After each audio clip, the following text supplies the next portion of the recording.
Sure, it's tough being the United Nations. Trying to accommodate every country in the world can make you do some pretty weird things. But nothing's quite as strange as when the UN established two organizations with opposite objectives. One exists to reduce the world's number of refugees, while the other exists to increase the number of refugees. Huh? Yeah, strange, right? This is the story of how that happened and how we are all a part of it.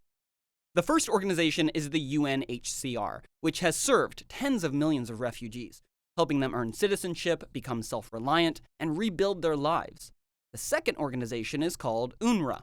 UNRWA has been achieving their goal of refugee expansion, increasing the number of Palestinian refugees from 700,000 in 1948 to over 5 million today. How, you ask, can an organization exist to expand the number of refugees? Well, let's take a look back. In 1948, during and directly following the war in Israel, 800,000 Jews either voluntarily left or were forcibly kicked out of Middle Eastern countries, and 700,000 Arabs either voluntarily left or were forcibly kicked out of their lands. It was a tragedy for both groups, but these two groups with the same problem went down two very different paths. The new state of Israel absorbed all 800,000 Jews and helped them re-establish their lives. Within a couple of years, none of the Jews were considered refugees.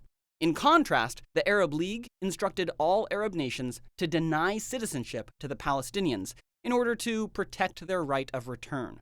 This created a humanitarian crisis for the Palestinian refugees, so the UN stepped in to help. But the Arab countries then blocked the UN from helping the Palestinians resettle. What was the UN to do with these 700,000 Palestinians? In order to appease the Arab countries, the UN formed UNRWA.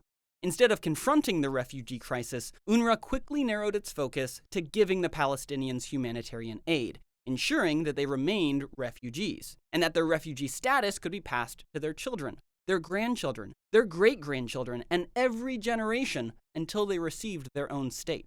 So that's how UNRWA makes more refugees, and today there are now 5 million refugees, a number that will continue to grow. But that number doesn't tell what this has done to the descendants of those refugees in the Arab countries they try to survive in.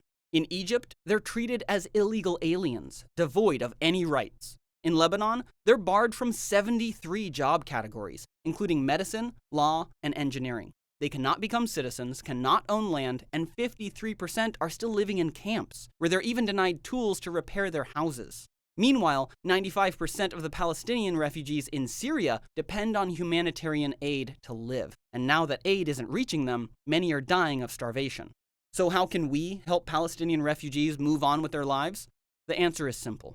If you are a taxpayer in the US or Europe, you and I are the largest funding source for UNRWA, and that makes us part of the story.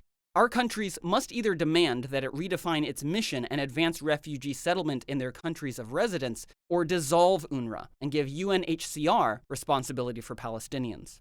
History tells us that whenever we put land over people, we end up with a graveyard.